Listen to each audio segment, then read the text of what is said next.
Greetings, listenership. Welcome to TLC, Tropical Literature Creatives, the podcast where we interview Caribbean authors about themselves and about their literary works. Today, we have with us Miss Tamara Ali, author of the book Red Like Love. Tamara, welcome to the podcast. I thank you so much for having me. Right. Well, glad to have you, Tamara. What we usually ask authors who we host on the podcast is we give them a scenario, and the scenario is this. Imagine we encounter each other at the airport, and it's my first time in Trinidad. What would you recommend that I try when it is I come to Trinidad? I would recommend two things actually. One is definitely Bacon Shack. That's definitely like one of my favorites local dishes. And I would also recommend for you to go to the bird sanctuary, the Caroni Bird Sanctuary, just because those are my favorite places that I've been to in Trinidad, yeah. So I would definitely recommend those two things. Okay. I mean, interesting. Tell us a bit about yourself. To date, I just have to bring to our attention, to date, you're like the youngest author who has been hosted on the program thus far, which is very interesting. But having said that, please tell us about yourself. Okay, well, I'm 19 years old, so make me being the youngest. Right now I'm a student at UWI. I'm in my first year studying my bachelor's in social work. Okay. Yes. So my time is just filled up with UWI assignments and writing when I can. You know, my poetry, I write poems. I also call myself a professional daydreamer because I spend a lot of time daydreaming, lost in fantasy worlds, which helps my writing, you know. So, Of course. Yeah, it helps with the creativity and the imagination. It helps. In addition to that, have you been involved in any kind of activities or functions that would have helped your creativity grow? For example, like poetry competitions or anything like that? Yes, recently I actually did my very first spoken word competition. Oh, interesting. And it was a really fun experience because I mean I've never really been confident in speaking my writing out loud. I was always just I write it and that's that. So I took a chance to push myself and do the spoken word, and it's really fun. I don't think I'm a spoken word performer. I think I'll stick to just writing, but it is definitely a fun experience, and it helped me a lot with my confidence in my writing, you know. Okay. I mean, I know that you're just 19 years. Let me not say just, you're 19 years. Is this your first book?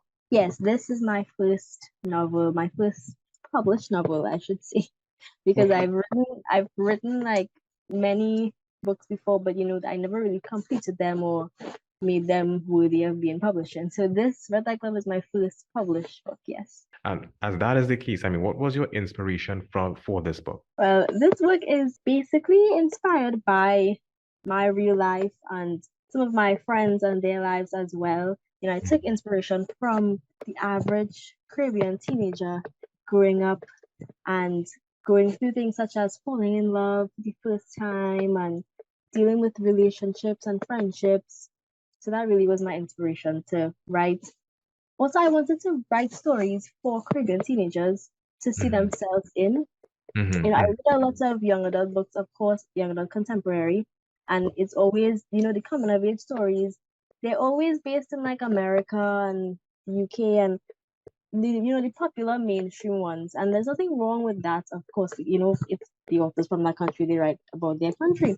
But I'm like, why? Where are the books for Caribbean teenagers growing up and going through things like that and their coming of age stories? So that was also one of my biggest inspirations for writing my book.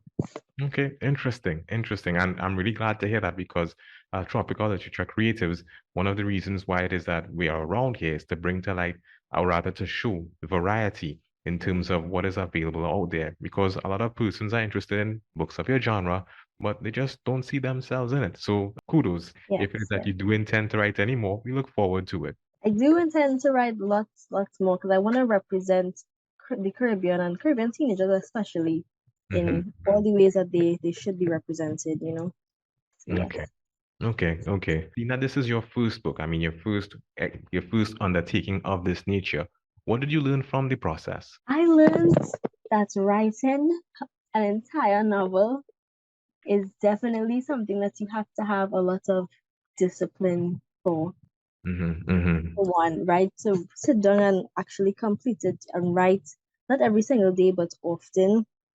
And before any past, when I would write, I would really just start writing based off of like if I'm feeling inspired to write something, then yes, right? But from the process of writing a novel, I realized not all the time you have to wait until you have the inspiration, but sometimes you really just need to sit down and really discipline to write it out.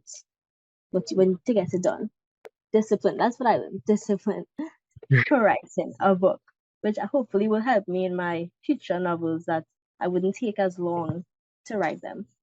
Oh, speaking of which, how long did it take to write the book? It took me about a year for the first draft alone because I Oh. really procrastinated a lot. That's why I said I had to learn the discipline to sit and write.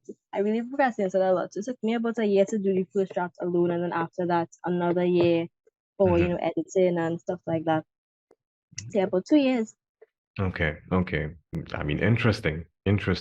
And the process, was it solely yourself, or did you have the assistance or aid of editors, proofreaders, etc.? Yes, I had a professional editor. Her name is Ayana Chester, and I had my cover designer as well. But I Ah. tried to do a lot of my editing myself at first, just because I'm a bit of a perfectionist with my writing. I can't see a mistake and just ignore it, So I Mhm. tried to do my editing myself, but I did have my professional editor, of course, go through it afterwards and fix any errors that I still, didn't see myself. Okay.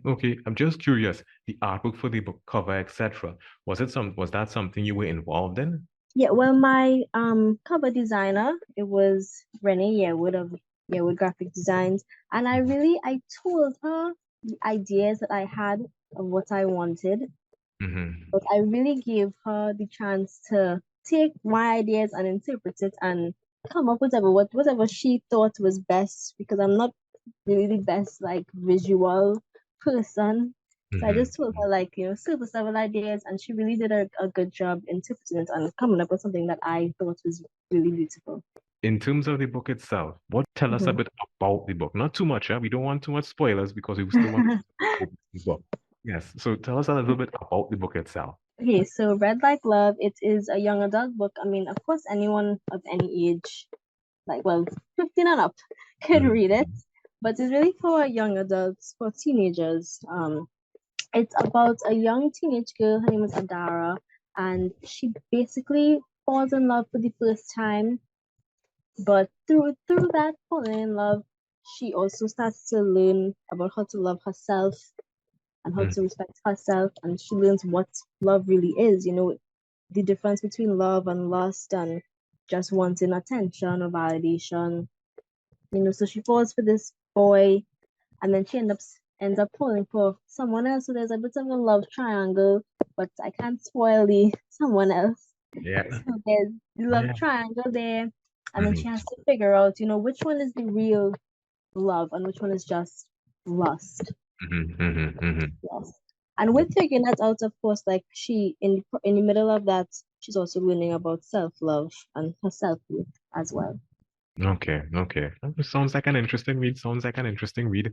Now, having said all that, I'm going back to the question I asked before. What would you like persons to take away from the book? I want, especially teenagers in the Caribbean, to take away that falling in love is something that could be very complicated when you're young.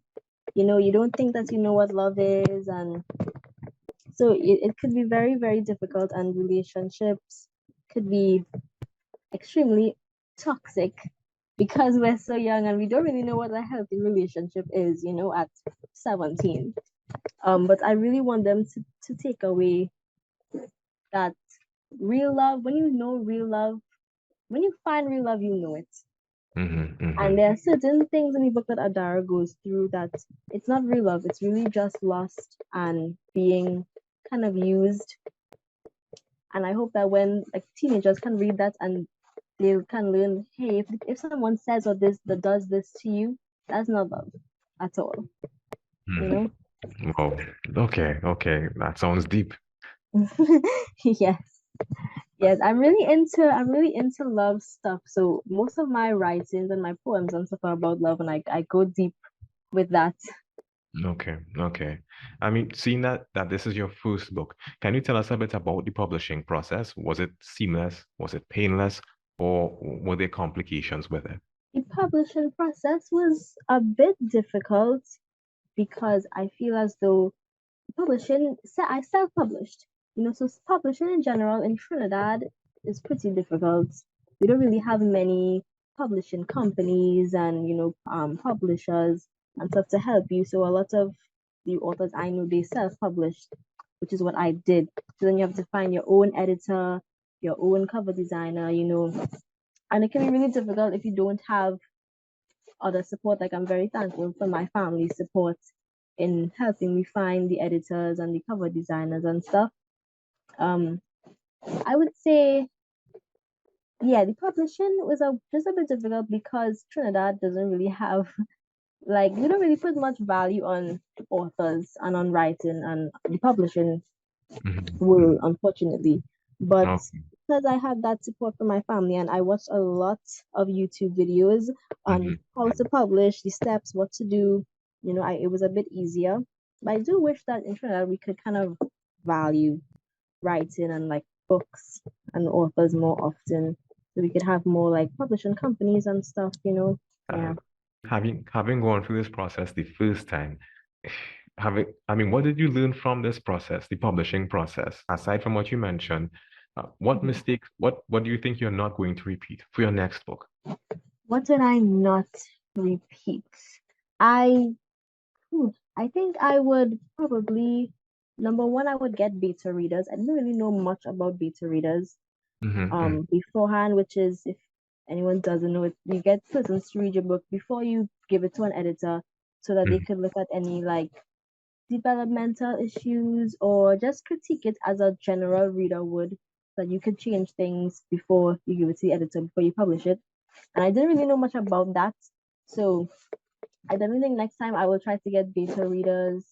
Um, and I would probably just look for, I don't know what I was gonna say. I probably would, I can't remember what I was gonna say after that, but yeah, I would just get the beta readers.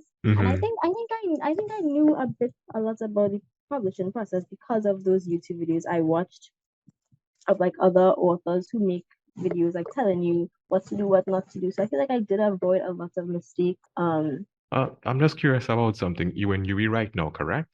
Yes.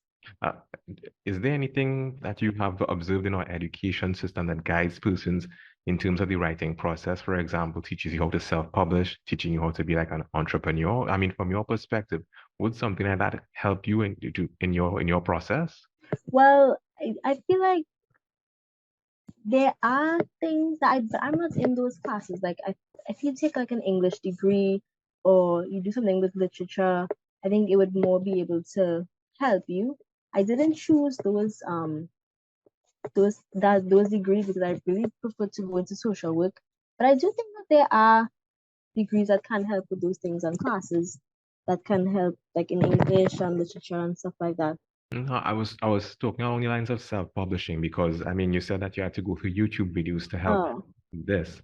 And I'm thinking if it's something that the developing authors like yourself who are Mhm. going to school, who want to put forward books, who want to put forward literature, guidance along these lines would really assist, would make the process a bit more seamless. Yeah, I wouldn't. I'm not sure what they could do to make self-publishing seamless. I think that just having more publishing companies, because Hmm. either you self-publish or you have a publishing company publish a book for you. And I feel like most people in Trinidad are kind of forced to self-publish because we don't have as many options or you know publishing companies here.